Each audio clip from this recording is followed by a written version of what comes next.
Hey, I've got a question for you. When was the last time you drove over to another law firm near you, sat down over lunch, and traded every business tip you've got? Talked about what's working, what's not, and what to do next. No?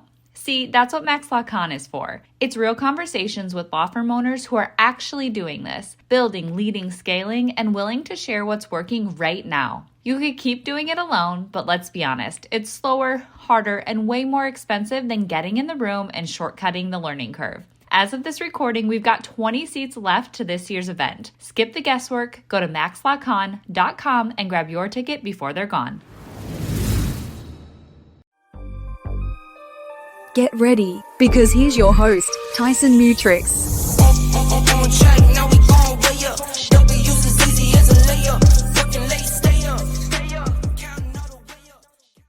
Welcome back to the Guild Live Show. I'm Tyson Mutrix, and I've got a pretty good one today. I'm pretty excited about it. I'm going to be talking about string a little bit.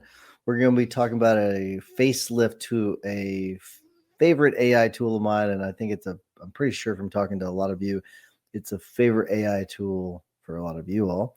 We're going to talk a little bit about Apple's big reveal. They had their big showcase, and they released a bunch of new stuff. I wouldn't say a bunch. They released some new things. Battle of Old Men. That doesn't really fully tell the story, but that's something we're going to talk about. And no job titles. Let's talk about that at the end. So let's start with our first story today, and got you by a string. This is an interesting one. I sent a text simply understand yesterday or last night when I saw this one. I'm like, what? So I got to add this to the show. It's another tool that seems pretty cool. This one, what got my attention was not the post that we're looking at right here. So if you're listening, we're looking at a post from a guy named Todd Sacerdote. I think he is an investor or an owner of Pipedream or String, whatever, string.com. But it was asking, is this going to be the N8N killer? Because N8N seems to be the one leading the way. It's my preferred AI agent workflow builder. But what's really cool, and the reason I wanted to play part of this video, is what it does. Okay, so I'll play the beginning, and then we'll skip ahead. Hi, it's Todd from string.com.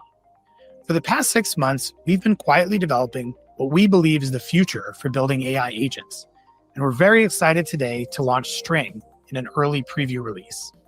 String is the first text-to-agent platform for building AI agents that can execute tasks, run deterministic automations, or act with true agentic autonomy.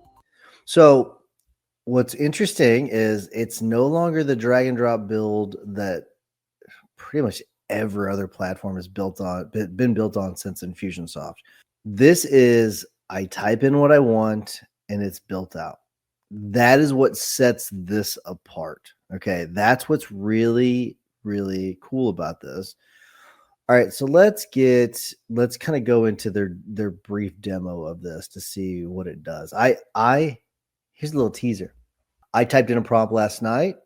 I put my laptop aside, and I left it. I don't know what it's built. So we're gonna check that out in a second. So we're gonna see if it did anything.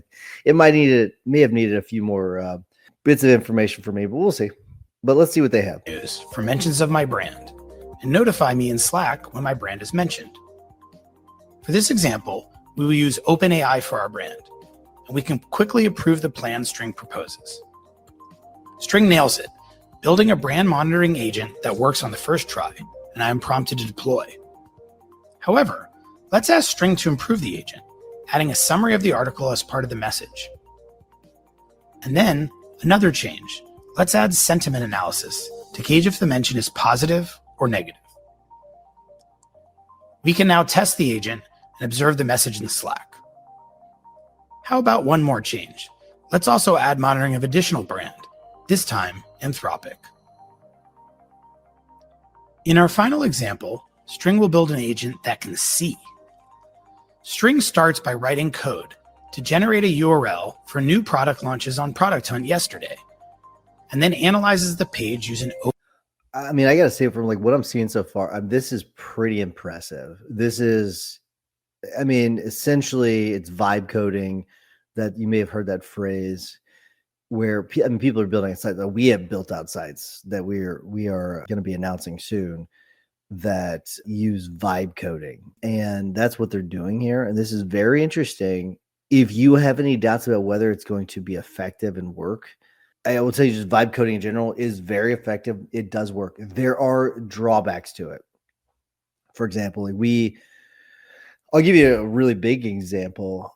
It was someone else had posted a website where what they did is they were asked to come in. They were a developer. They were asked to come in and fix the site because what was happening is that all of their user data was public if you knew how to, if you basically were a developer and knew how to access it. So you could, from reading the code on the site, you could actually see all of the passwords, email addresses of all their users and everything. So there are some drawbacks. I'm not saying that that's what's going to happen with every single vibe code. I'm just saying that is one of the things where you need to have a human lay eyes on it. And we're building out some stuff where we're having developers put final touches on it that just the coding, the vibe coding couldn't do. So what I'm seeing here is, this is looks pretty darn awesome. So let's look at what I built. Okay. So I'll tell you what this was. I wanted it to create a workflow. I didn't type it in properly, but I wanted it to say create a workflow that does a weekly file review of my personal injury cases in Zoho projects. That's what I wanted it to do.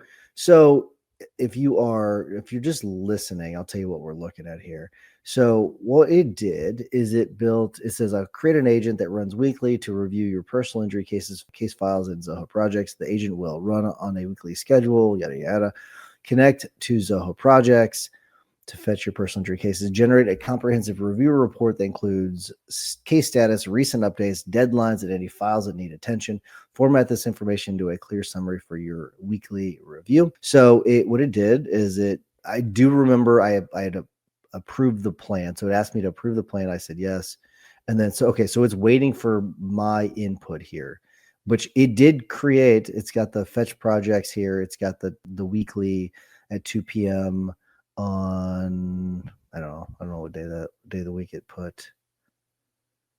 I can't tell from looking at this, but fetch projects, got that, boom. And so I'm guessing if I put in my credentials here, it's going to do this. I will do this, but not so you all can see my login. So I'm not going to do that, but very cool. This seems pretty darn awesome. I don't know about what you all think. Let me know. I would love to hear what you think because this seems pretty freaking good. That's enough with string, though. We got to get to our next story. What's cool is Notebook LM has had a facelift. That's what's pretty cool. Notebook LM is one of my favorites. One of my favorite things to do with this is I'll plug in, let's say I want to get ready for a mediation. I will put everything in for the case into Notebook LM and it'll turn it into a podcast. And it's pretty cool because I can then listen to it and it's just like a podcast. If you've never done it, you should really try it. So I'm going to kind of touch on some things that are in the article. They're not super easy to find. So that's why I'm going to pull up something I did yesterday that I think you all will may get some use out of. But so it says, this is from howtogeek.com. Notebook LM, Google's AI-powered research and learning assistant, has added a bunch of new features. The platform can act like a tutor now with flashcards, quizzes, and a redesigned reports function, and a learning guide conversational style. One of the biggest new features is the flashcards and quizzes, which give you a way to memorize content and use self-assessment. That is something that is lacking with AI, is the memorization. People essentially get amnesia when they're using AI, apparently, because that's what that MIT study essentially said. You also have the flexibility. There's something else down here. My favorite new feature that cements Notebook LM's role as a personal tutor is the learning guides conversational style. Yada, yada, boom. Okay, so what we're going to do is we're going to take a look at something that I built. And this is, so I put in some jujitsu stuff that so this is just all the dates for competitions and stuff. I'm going to start competing soon. That's why I put that in there. I put in different belt requirements. These are things I just found on the internet that I downloaded a long time ago and then uploaded. And so I figured, okay, I'll just plug this in here and see what it'll do. So the flashcards and all that. All right. So one of the features that was in that article was about blog posts. So you can create a blog post from this, which to me that is a very, very awesome feature, being able to create blog posts from certain things. This is the study guide that they were talking about, positional primer, the concept explainer, comparative analysis, program prospectus, and create your own. And so one thing that I was having problems finding was the flashcards that they were talking about. And so I don't know if this is something, I clicked mind map twice. So I did click on there's a video function and then a audio function. Let's see what we got. So here's the audio. Welcome to the deep dive where we cut through the noise and get straight to the core. Today, we're plunging into the captivating world of Brazilian Jiu-Jitsu BJJ. Now, on the surface, it looks like this really intricate dance of grappling, incredibly complex, but it promises not just like super effective self-defense, but also a truly thrilling journey, self-discovery, competition, the whole package. So our mission for this deep dive, we want to pull back the curtain on BJJ, get into its fundamental principles, that unique path of belt progression, and the electrifying competitive side too. We've dug through a stack of articles, research, expert notes, basically curated it all. Yeah, so as you can tell, those of you that and Mark Lopez, I see your comment there in the chat. Yeah, I love Notebook LM too. It's fantastic. It's such a good one. But for those of you that are listening and watching just the podcast tone and everything, I can still tell that it's, I don't know. I feel like I can tell it's a human, or not human. That's AI, but it does such a good job. And I don't know why. Usually there's a man and a woman, and they kind of kick it back and forth. Maybe there's going to be someone that introduces themselves later on that's a woman, but that was just a man. Usually they're both involved at the very beginning. I don't know why it's different here. I also did a video though. So let's see. I want to see this one. This is what I'm really interested about. Oh my gosh, check this out. BJJ, your roadmap to mastery. This seems freaking awesome. 6 minutes and 26 seconds. I'm not going to play the whole thing. All right, let's talk about Brazilian Jiu-Jitsu. It's this amazing, deep martial art. But man, when you're just starting out, it can feel like you're totally lost, right? Like trying to find your way without a map? Well, that's what we're here to do today. We're going to give you that map. So, this is the $1 million question, isn't it? The second you step on the mat for the first time, it's just a tidal wave of way down. Mount, knee mount, side mount. Now, guard is interesting. It's like a neutral. All right, so I skipped ahead on that one. That's why if you're just listening, the audio seemed like it cut out. It didn't cut out. It's just I moved ahead. Essentially, what this video is it's a slideshow. Is basically what it is. They've created a PowerPoint with audio attached to it. That's basically what we're talking about here. I did do 2 of them, and let's see what that one did. And I know I'm not necessarily getting into all the new tools. All right, let's dive right in. We're talking about Brazilian Jiu-Jitsu today. And look, if you've ever even thought about starting, you've probably pictured that one iconic goal, right? Getting that black belt tied around your waist. But what is something else I can tell you right now? So this is the woman voice, the female voice that I was talking about before. There's the male voice and the female voice. They have sped her voice up a lot.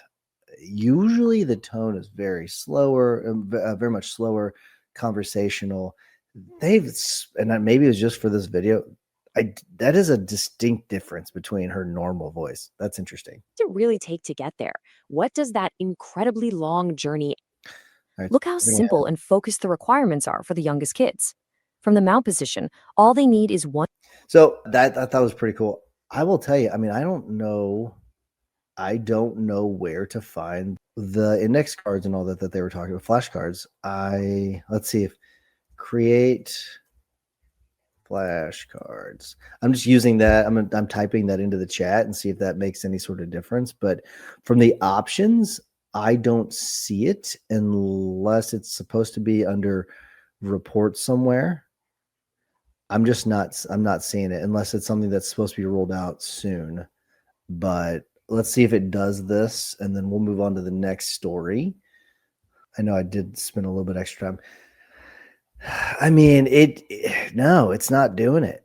It's giving me something that I could do in ChatGPT. So that's something that's interesting. I don't know why that's not been rolled out yet, but I expect that to come out. I mean, the video thing is definitely something that's newer. The reports are newer. So some of the things that they mentioned in that article are in here, but not everything. And so maybe that's something that'll be rolled out soon. Very interesting stuff. I don't know. I like it. I think it's one of the best out there for sure.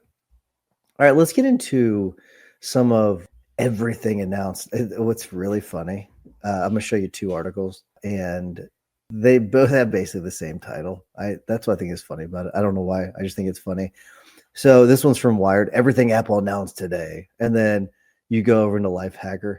Everything Apple announced during its all dropping event. It's like they have the exact same article titles.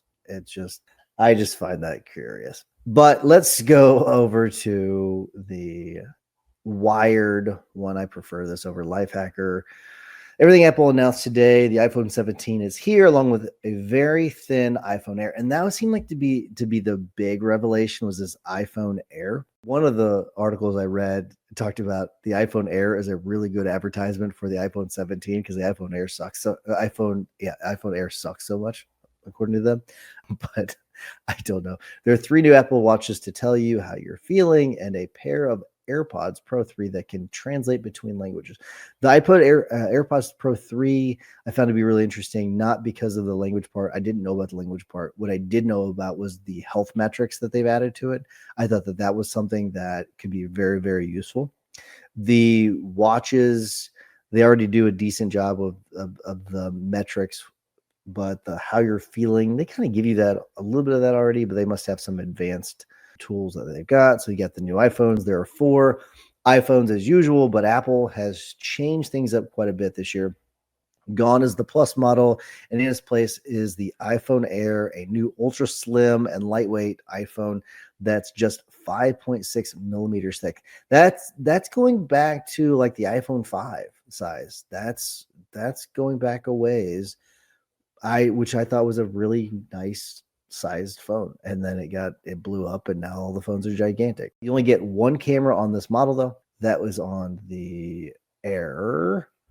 You only get 1 camera on this model, and Apple seems to be using high density silicone carbon batteries. The company is claiming the same 27 hours of video playback that the iPhone 16 Plus was capable of, even though this phone is much thinner and presumably has a slimmer battery. Okay, well that's cool. I bet that if you think about like where we started with cameras, the camera it's not going to be a bad camera.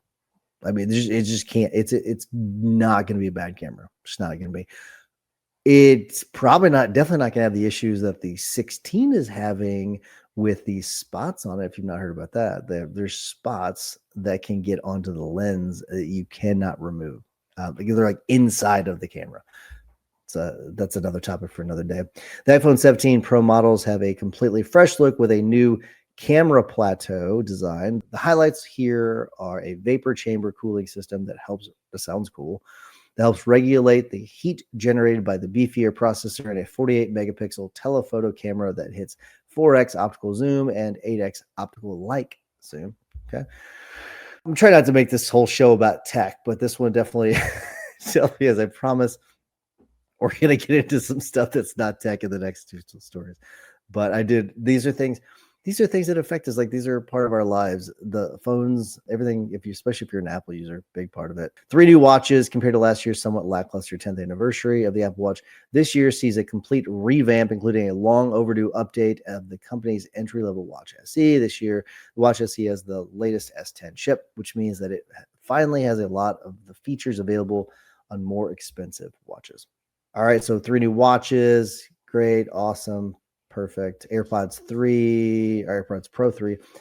Apple has some fancy new nubs you can jam in your ear holes. The AirPods Pro 3 are the latest in Apple's premium earbud lineup, and they have a few new tricks that differentiate them from the previous models. The AirPods Pro 3 look smaller and more svelte. Ooh, using svelte. I haven't heard anybody use the word svelte in a while. They have shorter stems that Apple says helps them fit even better in different ear shapes, and an expanded selection of 5 ear tips to help them block out more sound and make them more comfortable. Okay, better bass response, cancellation. Okay, makes their sweat and water resistant. So also offer dedicated workout lessons, which can be triggered on the buds themselves. Oh, that's kind of cool. They can also, this is the features I was talking about.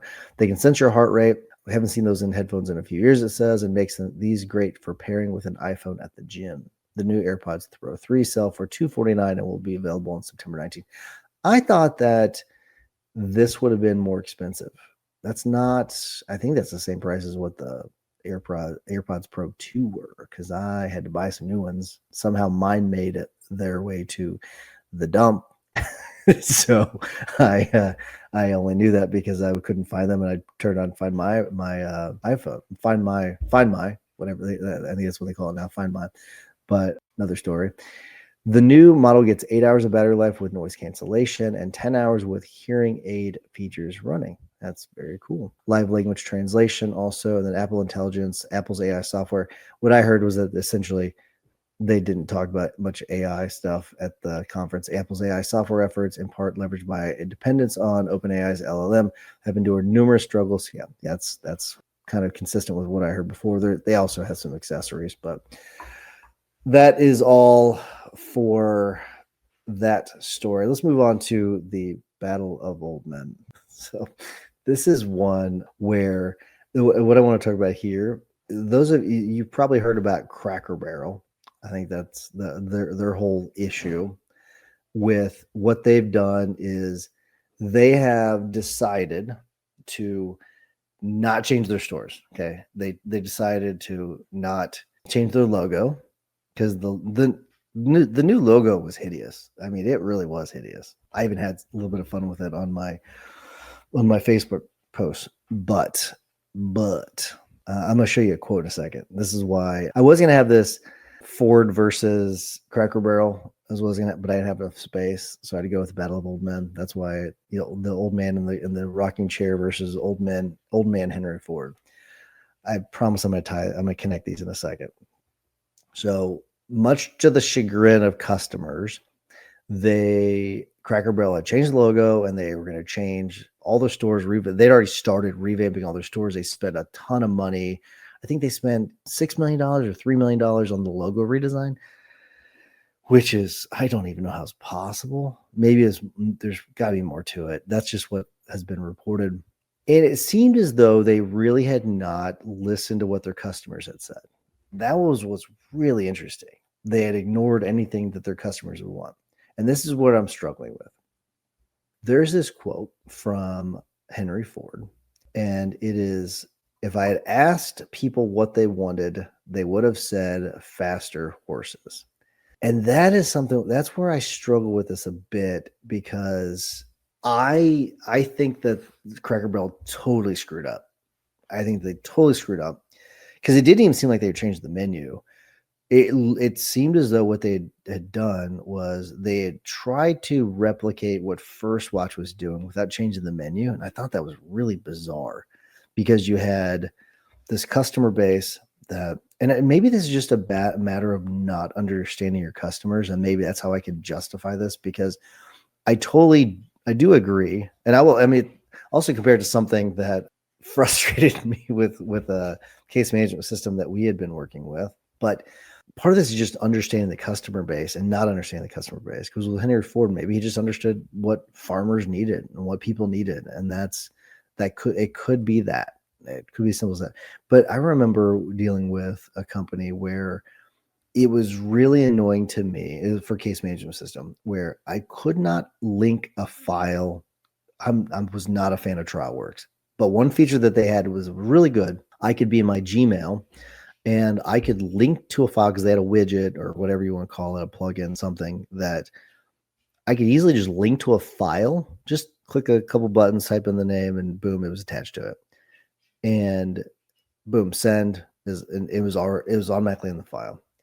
Now it seems what these project management platforms have gone to is there's a dedicated email for each file.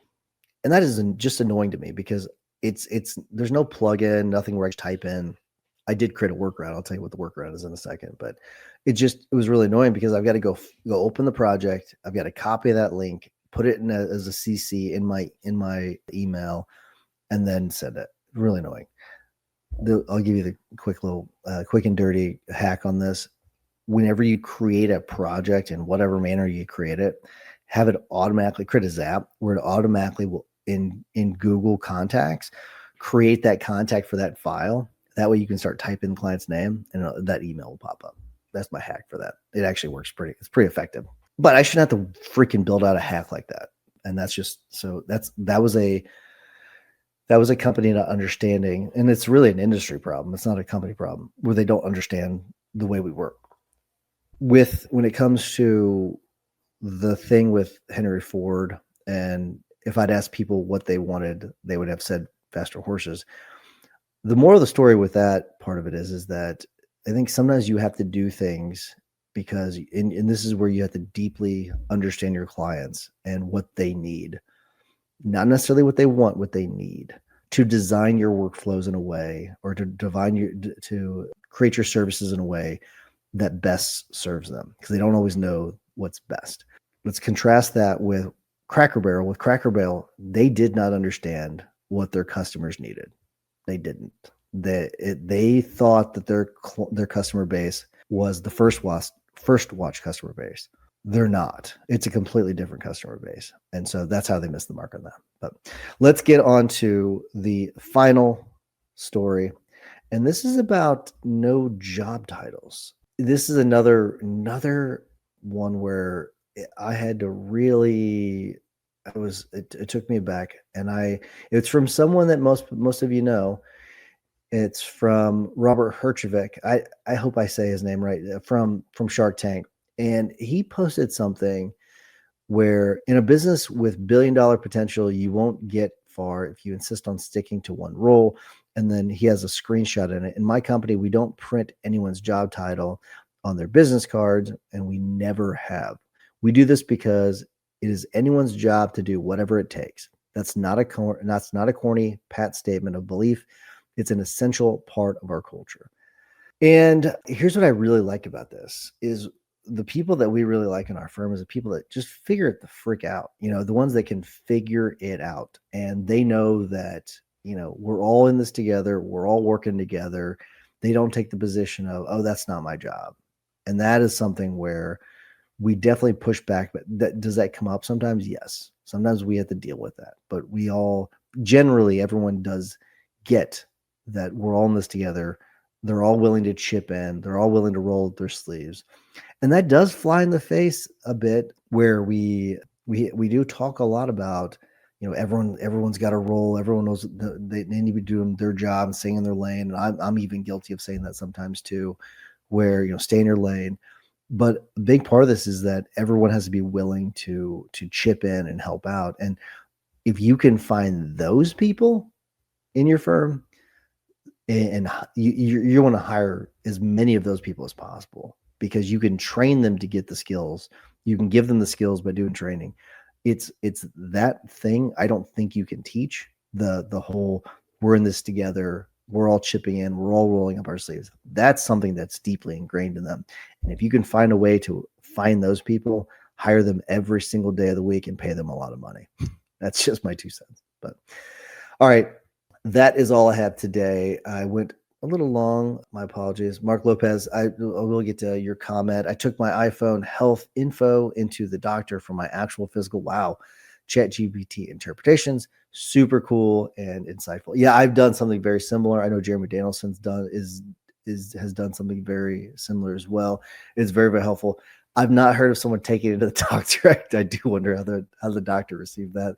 That's you have to tell me about that, because that's pretty funny, pretty awesome. But that's all we have this week. Hopefully you got something from it. Have a wonderful week, everybody. We will see you. Bye. Our next mastermind in New York City is sold out. But don't worry, there's still time to get your tickets to the Mastermind and Max LawCon in Nashville in October. Max LawCon is 2 days of immersive learning, powerful insights, and meaningful connections, all designed to provide actionable strategies you'll take back to your firm and implement right away. No fluff, just real talk and tangible takeaways you can implement immediately. Go to maxlawevents.com for more details. I deal with life different, make that limit squeeze. We're known for my style and identity. Real quick, before you head out, have you checked out the Guild yet? If you've been listening to this podcast or hanging out in the Maximum Lawyer Facebook group, you've probably heard us mention it. But if you haven't taken the next step, let me tell you, you're missing the best part of this community. The Guild is where law firm owners like you go to level up. It's not just more content. It's a powerful mix of weekly live trainings, group coaching, accountability, and a tight-knit community of people who actually get what you're building. You'll be able to tap into real conversations with people who are in the trenches with you, scaling their firms, testing ideas, solving problems, and growing fast. If you're serious about building a firm that runs like a business and not just a job, this is where you want to be. Go to maxlawguild.com and take that next step. We'll see you inside.